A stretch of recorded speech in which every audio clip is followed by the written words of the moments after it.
नमस्कार साथियों, स्वागत है आपका हमारे YouTube चैनल एग्जाम मंत्रा अकेडमी पर। जैसा कि हमने हमारे पहले वीडियो में आपको बताया था कि हमारे चैनल के माध्यम से हम आपको राजस्थान कर्मचारी चयन बोर्ड और राजस्थान हाई कोर्ट द्वारा आयोजित चतुर्थ श्रेणी कर्मचारी भर्ती की तैयारी करवाने वाले हैं। उसी क्रम में आज हम हमारा पहला वीडियो लेक्चर लेकर आपके सामने उपस्थित हुए हैं। आज का हमारा टॉपिक रहने वाला है राजस्थान के लोक देवता।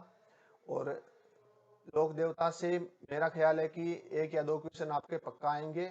और मेरे जो नोट्स मैंने ये बनाए हैं काफी मेहनत करके बनाए हैं, और मुझे पूरा विश्वास है कि अगर राजस्थान के लोक देवता से कोई भी क्वेश्चन आएगा तो मेरे नोट से आपके बाहर नहीं जाएगा, आप आराम से क्वेश्चन को अटेम्प्ट कर पाओगे। ठीक है, तो आइए शुरू करते हैं हमारे आज का टॉपिक राजस्थान के लोक देवता। देखिए दोस्तों, जब राजस्थान के लोक देवता की बात आती है तो सबसे पहले हमें बात करनी पड़ती है राजस्थान मारवाड़ के 5 पीरों के बारे में। और बहुत सारे एग्जाम में ये क्वेश्चन आ चुका है कि निम्न में से कौन राजस्थान के मारवाड़ के 5 पीर में शामिल नहीं है। और अक्सर कंफ्यूजन में ये क्वेश्चन गलत कर देते हैं। तो आज के बाद मुझे पूरा विश्वास है कि आपका ये क्वेश्चन कभी गलत नहीं होगा, क्योंकि मैं आपको एक ट्रिक बताने वाला हूँ जिस ट्रिक के माध्यम से आप आराम से क्वेश्चन को अटेम्प्ट कर पाओगे। तो जब राजस्थान के मारवाड़ के 5 पीरों की बात आती है तो इसकी ट्रिक है गोपाराम है। इसकी क्या ट्रिक रहने वाली है? इसकी ट्रिक रहने वाली है गोपाराम है। ठीक है, गोगा जी, पाबू जी, रामदेव जी, मेहा जी और हड़बू जी। ठीक है, गोगा जी, पाबू जी, रामदेव जी, मेहा जी और हड़बू जी। सबसे पहले हम आज बात करने वाले हैं रामदेव जी के बारे में। रामदेव जी जो थे वो तंवर जाति के थे। इनके पिता का नाम अजमाल जी था। इनके पिता का नाम अजमाल जी था। माता इनकी मैणादे थी, बहन लांछा और सुगुणा। इनकी एक धर्म बहन भी थी जिनका नाम डालीबाई था। इनकी धर्म बहन का क्या नाम था? डालीबाई। इस चैप्टर के नोट्स आपको हमारे टेलीग्राम चैनल पर मिल जाएंगे। टेलीग्राम चैनल का लिंक डिस्क्रिप्शन में डाल दूंगा, वहां पर जाकर आप टेलीग्राम चैनल को ज्वाइन कर सकते हैं। और इस चैप्टर से रिलेटेड जो हम टेस्ट लेने वाले हैं उसका लिंक भी, और कैसे टेस्ट देना है वो सारी जानकारी हम टेलीग्राम चैनल पर आपको दे देंगे। आप टेलीग्राम पर जुड़ जाइए। ठीक है, तो हमने सबसे पहले बात की मारवाड़ के 5 पीरों की, जिसमें हमने ट्रिक बताई गोपाराम है, गोगा जी, पाबू जी, रामदेव जी, मेहा जी और हड़बू जी। सबसे पहले हमने बात की रामदेव जी की। रामदेव जी तंवर थे। पिताजी का नाम इनका अजमाल जी था। माता इनकी मैणादे थी। बहनें लांछा और सुगनाबाई थी। ठीक है, और धर्म बहन इनकी डालीबाई थी। ठीक है, अब बात करते हैं इनकी पत्नी। पत्नी इनकी नेतल थी। पत्नी क्या नाम क्या था? नेतल। नेतल ये उमरकोट पाकिस्तान की थी। कहाँ की थी? उमरकोट पाकिस्तान की। उमरकोट पाकिस्तान की। ये उमरकोट पाकिस्तान की थी। ठीक है, रामदेव जी का जो प्रतीक है, रामदेव जी का जो प्रतीक है वह रहता है पगलिया। क्या रहता है? पगलिया।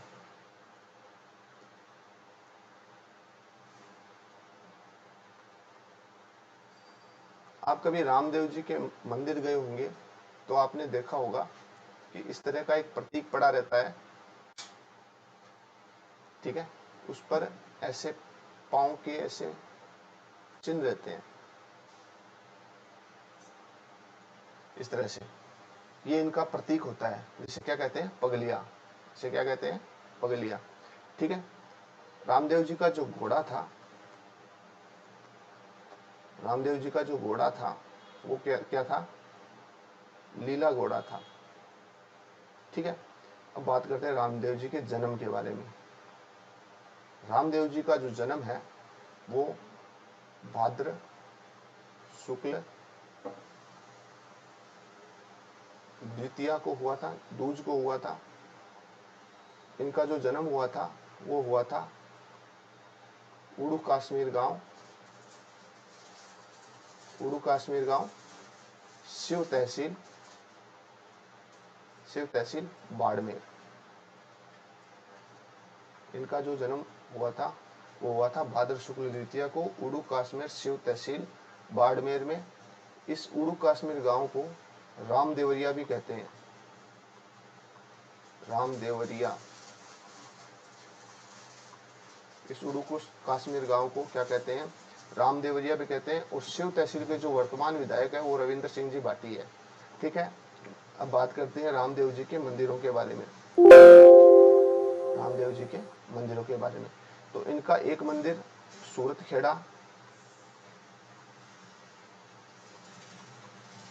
सूरत खेड़ा चित्तौड़ में है। ठीक है, एक इनका मंदिर जो है वो बराठिया में है। कहां पर है एक इनका मंदिर? बराठिया, जो कि है अजमेर में। एक इनका मंदिर है छोटा रामदेवरा, छोटा रामदेवरा। छोटा रामदेवरा जो है वो गुजरात में है। कहां पर है? गुजरात में। ठीक है, तो बात की हमने इनकी पत्नी का नाम नेतल, जो उमरकोट पाकिस्तान की थी। पति इनका पगलिया है, घोड़ा इनका लीला। जन्म इनका भाद्र शुक्ल दूज को हुआ था, उड़ू काश्मीर शिव तहसील बाड़मेर में। उड़ू काश्मीर को रामदेवरिया भी कहते हैं। मंदिर इनके सूरतखेड़ा चित्तौड़, बराठिया अजमेर और छोटा रामदेवरा गुजरात में है। ठीक है, आगे बात करते हैं। रामदेव जी ने 5 पीरों को पर्चा दिया था।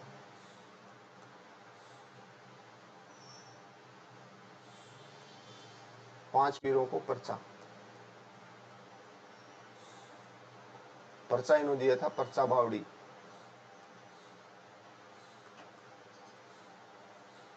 पर्चा बावड़ी, पर्चा बावड़ी जो है ये रामदेवरा में ही है। ठीक है, पर्चा बावड़ी जो है वो रामदेवरा में ही है। रामदेव जी जो है वो मेघवाल जाति के कुल देवता है। मेघवाल जाति के क्या है? कुल देवता रामदेव जी। और इनके जो मेघवाल भक्त होते हैं ना, उनको बोलते हैं रीखिया। क्या बोलते हैं? रीखिया। ठीक है, इनके मेघवाल भक्तों को क्या बोलते हैं? रीखिया। रामदेव जी का जो जागरण होता है उसको क्या बोलते हैं? जम्मा। जागरण को क्या बोलते हैं? जम्मा। और इनके जो भक्ति गीत हैं, रामदेव जी के भक्ति गीत, इनको क्या कहते हैं? ब्यावले। रामदेव जी के भक्ति गीतों को कहते हैं ब्यावले। रामदेव जी की जो ध्वजा है, जो ध्वजा है वो है पचरंगी। कैसी है? पचरंगी। इनकी पचरंगी ध्वजा को क्या कहते हैं? नेजा। रामदेव जी की पचरंगी ध्वजा को क्या कहते हैं? नेजा। रामदेव जी ने एक राक्षस का वध किया था। राक्षस का भी वध किया था। इस राक्षस का क्या नाम था? भैरव राक्षस। और इसका वध इन्होंने किया था सातलमेर में। सातलमेर, सातलमेर आपके पोखरण में है। सातलमेर जो है वो आपके पोखरण में है। सातलमेर आपके पोखरण में है। रामदेव जी के जो गुरु थे, गुरु थे वो थे बालीनाथ जी। कौन थे? बालीनाथ जी। रामदेव जी के जो गुरु थे वो बालीनाथ जी थे। ठीक है, इनके यात्रियों को, इनके यात्रियों को जातरू कहते हैं। क्या कहते हैं? जातरू। इनके यात्रियों को जातरू कहते हैं। ठीक है, बात बात हमने की 5 पीरों को इन्होंने पर्चा दिया। पर्चा बावड़ी रामदेवरा में। मेघवाल जाति के कुल देवता हैं, जिनको मेघवाल भक्तों को क्या कहते हैं? रिखिया। जागरण को जम्मा कहते हैं। भक्ति गीतों को ब्यावले कहते हैं। ध्वजा इनकी पचरंगी है, जिसको नेजा कहते हैं। इन्होंने भैरव राक्षस का सातलमेर पोखरण में वध किया था। गुरु इनके बालीनाथ जी हैं और यात्रियों को क्या कहते हैं? जातरू। ठीक है, अब आगे बात करते हैं। रामदेव जी ने पंथ चलाया था एक। रामदेव जी ने पंथ चलाया था। पंथ चलाया था, कामड़ पंथ। इन्होंने कामड़ पंथ चलाया था। कामड़ पंथ, इस कामड़ जाति का एक लोक नृत्य भी प्रसिद्ध है, तेरह ताली। कौन सा? तेरह ताली। इसमें क्या होता है कि कामड़ जाति की जो महिलाएं होती है, कामड़ जाति की जो महिलाएं होती है, ये क्या करती हैं? 13 मंजीरे, मंजीरा एक वाद्य है, 13 मंजीरे बांध करके बैठ करके नृत्य करती हैं। कामड़ जाति की जो महिलाएं होती है वो बैठ करके 13 ताली लोक नृत्य करती हैं, जिसमें 13 मंजीरे होते हैं। एकमात्र ऐसे लोक देवता, एकमात्र ऐसे लोक देवता जो कवि भी थे। क्या थे? कवि भी थे। ठीक है। इनकी पुस्तक है 24 वाणियां। इनकी एक पुस्तक भी है जिसका क्या नाम है? 24 वाणियां। लोक देवता ऐसे जो कवि भी थे, पुस्तक है इनकी 24 वाणियां। ठीक है। इन्होंने नीची जाति को धर्म परिवर्तन से बचाने के लिए इन्होंने परावर्तन आंदोलन चलाया था। इन्होंने नीची जाति को धर्म परिवर्तन से बचाने के लिए क्या आंदोलन चलाया था? परावर्तन आंदोलन। परावर्तन आंदोलन। इन्होंने नीची जाति को धर्म परिवर्तन से बचाने के लिए, नीची जातियों को धर्म परिवर्तन से बचाने के लिए क्या आंदोलन चलाया था? परावर्तन आंदोलन इन्होंने चलाया था। साथ ही इन्होंने हिंदू मुस्लिम एकता पर बल दिया था। इन्होंने हिंदू मुस्लिम एकता पर बल दिया था और इन्होंने छुआछूत, छुआछूत का इन्होंने विरोध किया था।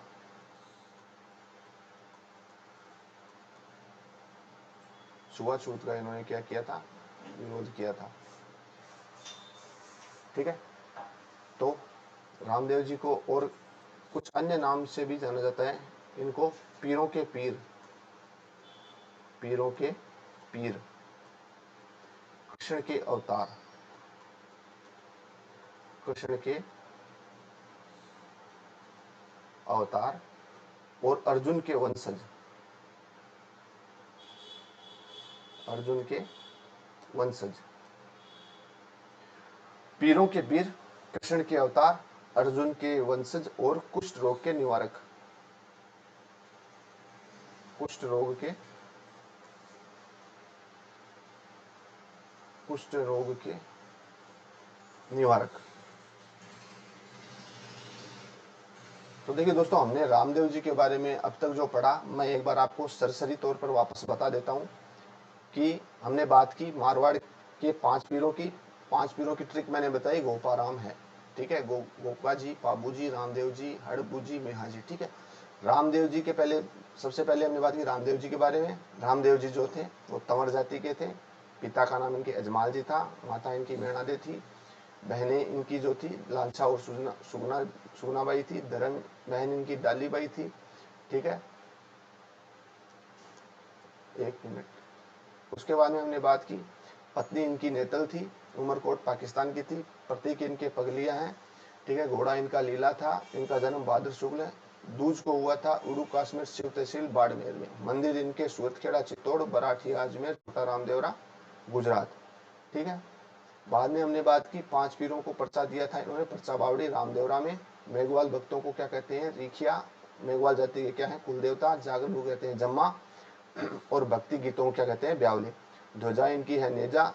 भैरव राक्षस को इन्होंने सतल में पोखरण में वध किया। गुरु इनके बालीनाथ जी थे। यात्रियों को क्या कहते हैं? जातरू। पंथ चलाया इन्होंने कामड़। लोक देवता ऐसे जो कवि भी थे, पुस्तक है 24 वाणियां। परावर्तन आंदोलन चलाया, हिंदू मुस्लिम एकता पर बल दिया, छुआछूत का इन्होंने विरोध किया। इनको पीरों के पीर, कृष्ण के अवतार, अर्जुन के वंशज और कुष्ठ रोग के निवारक भी कहते हैं। हमने रामदेव जी को बहुत ही गहराई से पढ़ा है। मेरा पूरा विश्वास है कि इस भर्ती जिसमें आप बैठने वाले हो, आपको अगर रामदेव जी से कोई क्वेश्चन बनता है तो इन्हीं पॉइंटों पर क्वेश्चन बनेगा और आप उस क्वेश्चन को आराम से कर पाओगे, ऐसा मेरा पूरा विश्वास है। ठीक है दोस्तों, आपको घबराने की कोई जरूरत नहीं है। जो साथी पहले से जिन्होंने किसी का पेड कोर्स लिया हुआ है किसी गुरुजी का, तो आप उन गुरुजी से पढ़ते रहिए, कोई दिक्कत नहीं है। मेरी क्लास को आप एज ए मोटिवेशन और एज ए रिवीजन क्लास की तरह देखिए। ठीक है। और अपने नोट्स जो आपने बना रखे हैं उनको अपने आगे रखिए। मेरी क्लास को देखते रहिए। जहाँ भी आपको लगे कि ये पॉइंट हमारे गुरुजी ने हमें नहीं बताया, उस पॉइंट को आप अपने नोट्स में ऐड कर लें। इससे आपका एक अच्छा नोट्स तैयार हो जाएगा और मेरा पूर्ण विश्वास है कि आप आगामी भर्ती में सफलता प्राप्त कर लेंगे। ठीक है। तो अब हम बात करते हैं आगे। जो लोक देवता आने वाले हमारे, वो है गोगा जी। कौन है? गोगा जी। टेस्ट आप देते रहिए, टेस्ट का आपको बहुत फायदा होने वाला है। अंतिम समय पर जो राजस्थान कर्मचारी चयन बोर्ड की चतुर्थ श्रेणी कर्मचारी की भर्ती तैयारी कर रहे हैं, उनकी एग्जाम अभी बहुत पास है, तो उनको मैं यही सलाह दूंगा कि आप टेस्ट देते रहिए। जितने टेस्ट दोगे उतना ही आपको फायदा होने वाला है। बहुत बड़ी भर्ती है, आराम से सिलेक्शन हो जाएगा आपका। ठीक है, तो बात करते हैं गोगा जी की। गोगा जी जो थे वो चौहान राजपूत थे। गोगा जी चौहान राजपूत थे। गोगा जी क्या थे? चौहान राजपूत थे। गोगा जी का जो जन्म है, जन्म इनका भाद्र कृष्ण नवमी के दिन हुआ था। गोगा जी का जो जन्म हुआ था वो भाद्र कृष्ण नवमी के दिन हुआ था। गोगा जी के इस गोगा जी के इस जन्म दिवस को गोगा नवमी के रूप में मनाते हैं। ठीक है, और जब भाद्र कृष्ण अष्टमी होती है ना, उस दिन जन्माष्टमी होती है हमारे। जन्माष्टमी के अगला दिन ही गोगा नवमी है, याद रखिएगा, जन्माष्टमी के अगला दिन ही गोगा नवमी है। जन्माष्टमी आती है भाद्र कृष्ण अष्टमी को और गोगा नवमी आती है भाद्र कृष्ण नवमी को। ठीक है, आगे बात करते हैं इनकी मृत्यु कैसे हुई थी। मृत्यु, तो गोगा जी की जो मृत्यु हुई थी वो हुई थी गोगामेडी में।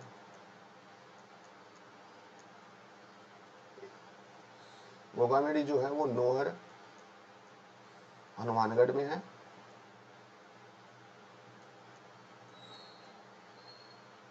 जन्म का मैंने आपको यहाँ पर एक पॉइंट में भूल गया, इनका जो जन्म हुआ था वो ददरेवा में हुआ था। कहाँ हुआ था? ददरेवा में। इनका जन्म ददरेवा चूरू में हुआ था और इसको क्या बोलते हैं? शीर्ष मेडी बोलते हैं, शीर्ष मेडी। गोगा जी का जन्म ददरेवा चूरू में भाद्र कृष्ण नवमी के दिन हुआ था। मृत्यु इनकी गोगा मेडी में हुई थी जो नोहर हनुमानगढ़ में है। और इस गोगा मेडी को क्या बोलते हैं? धड़ मेडी बोलते हैं, धड़ मेडी बोलते हैं। ठीक है, गोगा मेडी की बनावट मकबरे नुमा है, मकबरे नुमा है। गोगा मेडी की जो बनावट है वह मकबरे नुमा है। और मकबरे नुमा बनावट किसने बनाई थी? ये बनाई थी फिरोज तुगलक ने, फिरोज तुगलक ने। गोगा मेडी की मकबरे नुमा बनावट बनाई थी फिरोज तुगलक ने। और वर्तमान स्वरूप इसको दिया था गंगा सिंह जी ने, वर्तमान स्वरूप दिया था गंगा सिंह जी ने, वर्तमान स्वरूप।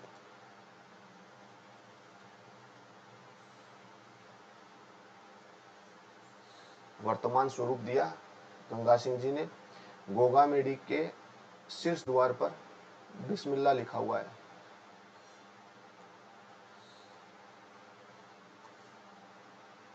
गोगा मेडी के शीर्ष द्वार पर बिस्मिल्लाह लिखा हुआ है। और यहाँ पर एक हिंदू पुजारी होता है और एक होता है मुस्लिम पुजारी। एक हिंदू पुजारी होता है और एक होता है यहाँ पर मुस्लिम पुजारी। इनकी मृत्यु हुई थी वो गोगामेडी में हुई थी। और मृत्यु जो है वो अर्जन और सर्जन, अर्जन और सर्जन, इसके मौसेरे भाई थे। गोगा जी के मौसेरे भाई थे अर्जन और सर्जन। इनसे गायों को बचाते हुए वीर गति को प्राप्त हो गए थे। गायों को बचाते हुए वीर गति को प्राप्त हो गए। एक इतिहासकार हैं कर्नल जेम्स टोड। टोड के अनुसार इन्होंने गजनवी से युद्ध किया था, इन्होंने गजनवी से युद्ध किया था। और गजनवी ने गोगा जी को जाहर पीर कहा था। क्या कहा था? जाहर पीर।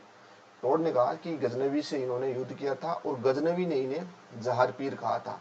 ठीक है, और आगे बात करते हैं। एक क्वेश्चन आया था 2013 आरपीएससी एलडीसी 2013 में क्वेश्चन आया था कि गोगा जी के युद्धों का वर्णन किस पुस्तक में मिलता है? तो एक पुस्तक नोट कीजिए, कायम खान रासो, कायम खान रासो, ये लिखी गई है जान कवि के द्वारा। इस पुस्तक में क्या है, गोगा जी के युद्धों का वर्णन।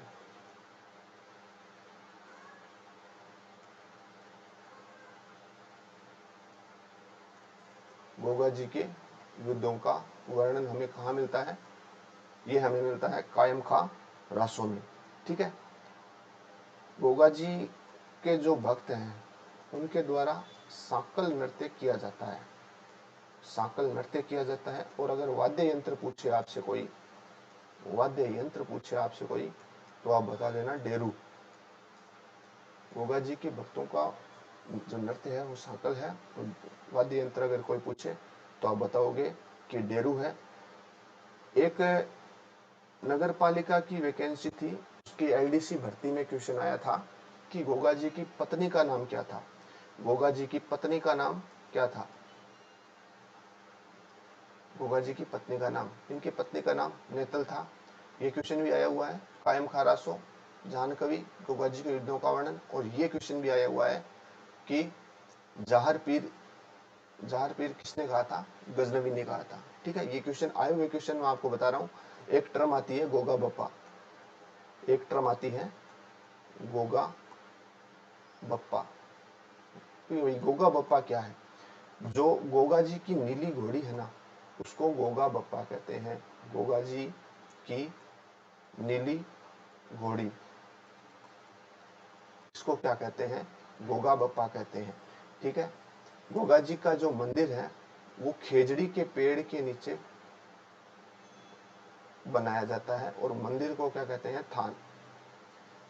मंदिर जो है वो खेजड़ी के पेड़ के नीचे बनाया जाता है और मंदिर को क्या कहते हैं, थान। ठीक है, खेजड़ी से मुझे दो तीन बातें याद आ रही है, कई बार एग्जाम में पूछ लेते हैं, ध्यान रखना। खेजड़ी को 1983 में राज्य वृक्ष घोषित किया गया था, राज्य वृक्ष घोषित किया गया था। और खेजड़ी की पूजा दशहरे के पर्व के ऊपर की जाती है। खेजड़ी की पूजा दशहरे के पर्व के ऊपर की जाती है। और दशहरे के दिन ही लील टास पक्षी देखना शुभ माना जाता है। लील टास पक्षी देखना शुभ माना जाता है। अब लील टास से मुझे एक चीज याद आ रही है कि लील टास जो पुस्तक है वो कन्हैयालाल सेठिया की है। किनकी है, कन्हैयालाल सेठिया की, कन्हैयालाल सेठिया, कन्हैयालाल सेठिया की पुस्तक है लील टास। कन्हैयालाल सेठिया जी देशभक्त थे, स्वतंत्रता सेनानी थे और ये सुजानगढ़ चूरू के थे, सुजानगढ़ चूरू के थे। ठीक है, सुजानगढ़ चूरू के बारे में आपको एक बात बता देता हूँ। यहाँ पर सालासर बालाजी का मंदिर है, सालासर बालाजी का मंदिर है। अभी हाल ही में यहाँ पर अनंत अंबानी जी आए थे, सालासर बालाजी मंदिर में अनंत अंबानी जी आए थे।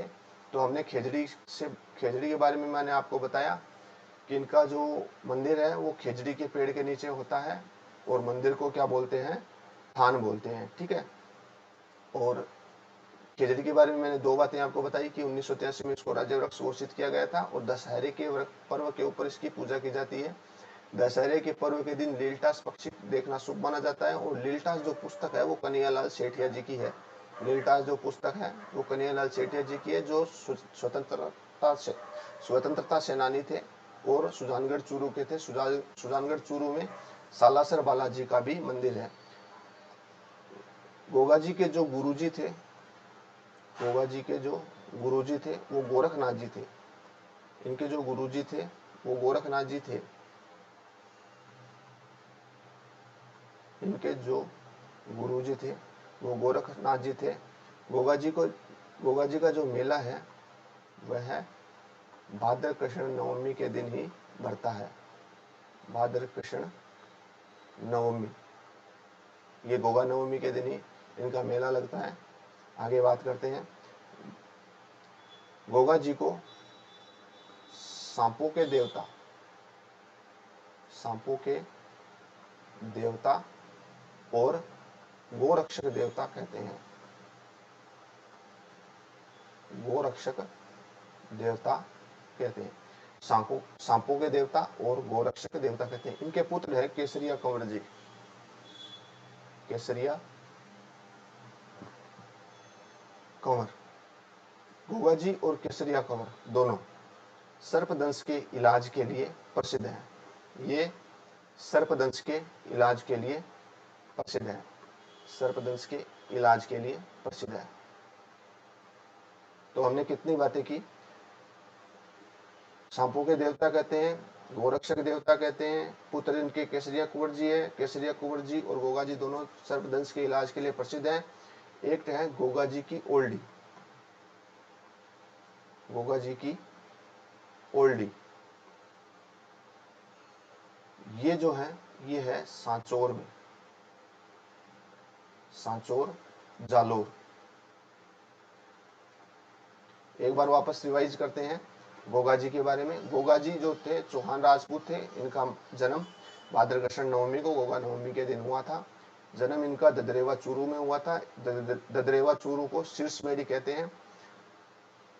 जन्माष्टमी के जस्ट अगले दिन गोगा नवमी होती है और इनकी मृत्यु जो हुई थी वो गोगा मेडी में हुई थी। गोगा मेडी कहाँ पर है? नौहर हनुमानगढ़ में। इसको धड़ मेडी या दूर मेडी भी कहते हैं। मकबरे नुमा बनावट गोगा मेडी की किसने बनाई थी? फिरोज तुगलक ने। वर्तमान स्वरूप दिया था गंगा सिंह जी ने। शेष द्वार पर लिखा हुआ है बिस्मिल्लाह। और हिंदू मुस्लिम एक, यहाँ पर एक पुजारी हिंदू होता है और एक पुजारी होता है मुस्लिम। इनकी जो मृत्यु हुई थी वो अपने मौसेरे भाइयों अर्जुन और सर्जन से गायों को बचाते हुए वीरगति को प्राप्त हो गए थे। टोड ने कहा है कि गोगा जी ने गजनवी से युद्ध किया था और गजनवी ने इन्हें जाहर पीर कहा था। गोगा जी के युद्धों का वर्णन कायम खां रासों में मिलता है। गोगा जी के भक्तों का नृत्य सांकल नृत्य, वाद्य यंत्र डेरू, पत्नी इनकी केलम दे। गोगा बप्पा, गोगा जी की जो नीली घोड़ी है उसको क्या कहते हैं? गोगा बप्पा। गोगा जी सांपों के देवता हैं, गोरक्षक देवता हैं। केसरिया कंवर जी और गोगा जी, इनको सर्पदंश के इलाज के लिए जाना जाता है। गोगा जी की जो ओल्डी है वो सांचौर जालोर में। गोगा जी से अगर कोई क्वेश्चन बनता है तो इन्हीं पॉइंट पर क्वेश्चन बनेगा और आप इस क्वेश्चन को आराम से कर पाओगे। बस आप जो नोट्स मैंने आपको लिखवाए हैं वो आप याद कर लेना, आपकी नौकरी कंफर्म लग जाएगी, मेरा ऐसा पूरा विश्वास है। ठीक है दोस्तों, आगे हम बात करते हैं पाबू जी के बारे में। आज हम पाबू जी तक ही पढ़ेंगे। नेक्स्ट क्लास में हम और आगे पढ़ने वाले हैं। ठीक है, तो अब बात करते हैं पाबू जी की। पाबू जी, पाबू जी, पाबू जी का जो जन्म है वो हुआ था कोड़ूमंड।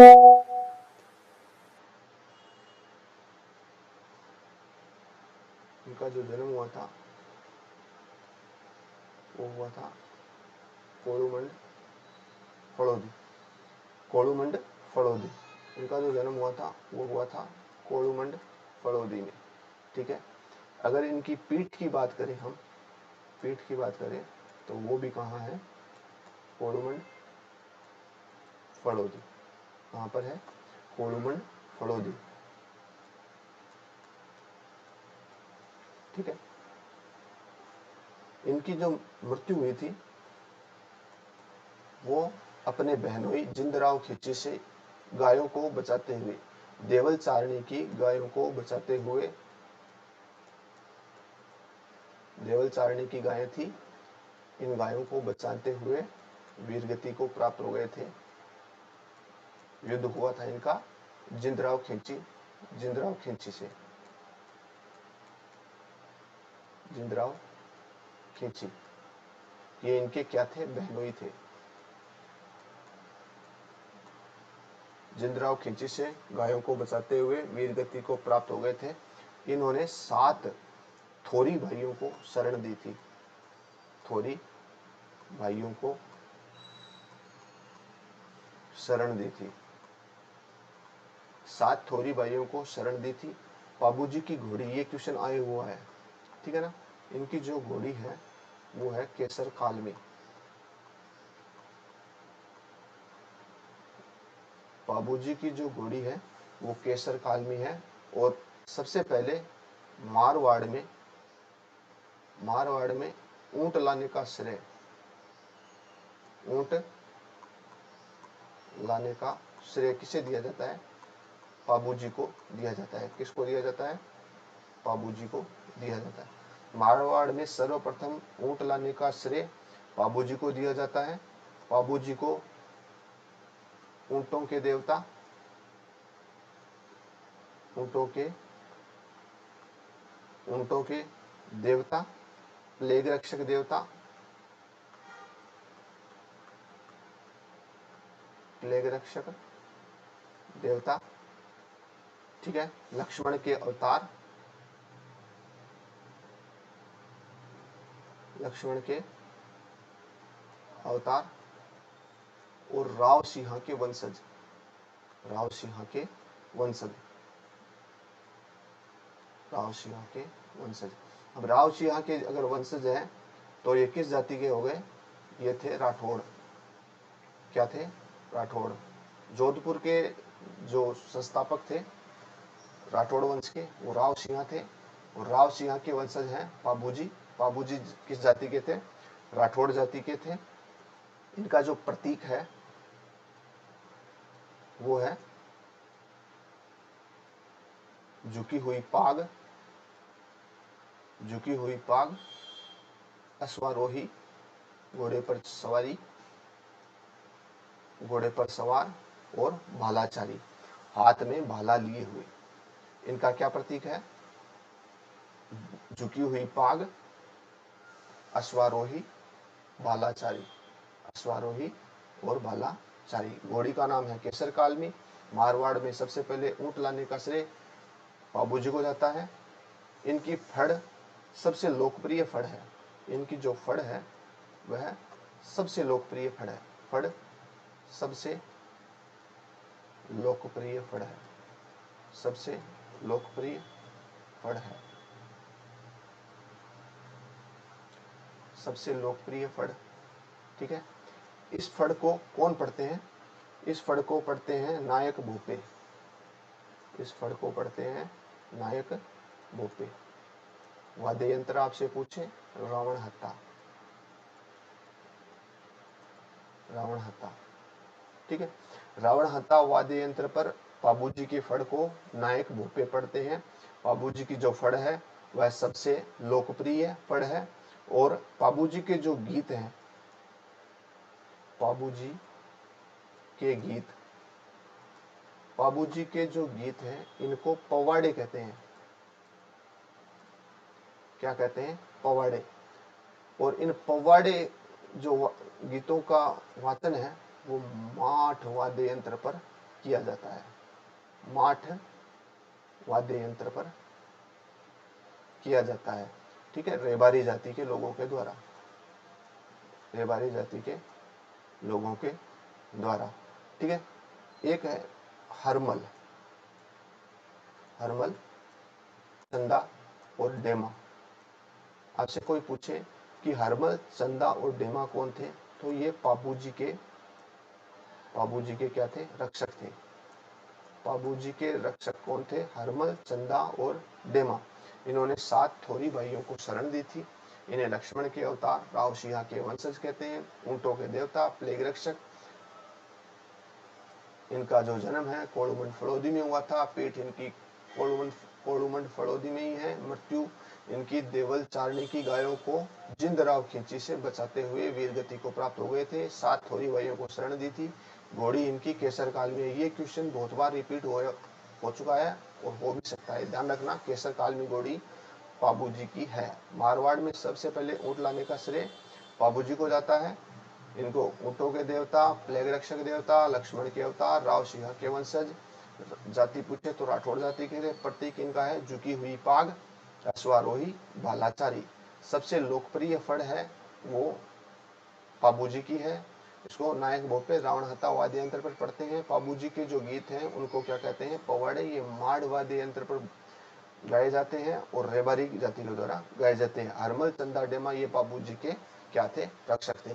तो दोस्तों आज हमने बात की रामदेव जी, गोगा जी और पाबूजी के बारे में। नेक्स्ट जो हम बात करने वाले हैं वो नेक्स्ट वीडियो में करेंगे और हमारे कुछ लोक देवता बचे हुए हैं और कुछ इंपॉर्टेंट जो रहे हैं उन सब बिंदुओं के बारे में हम नेक्स्ट वीडियो में बात करेंगे।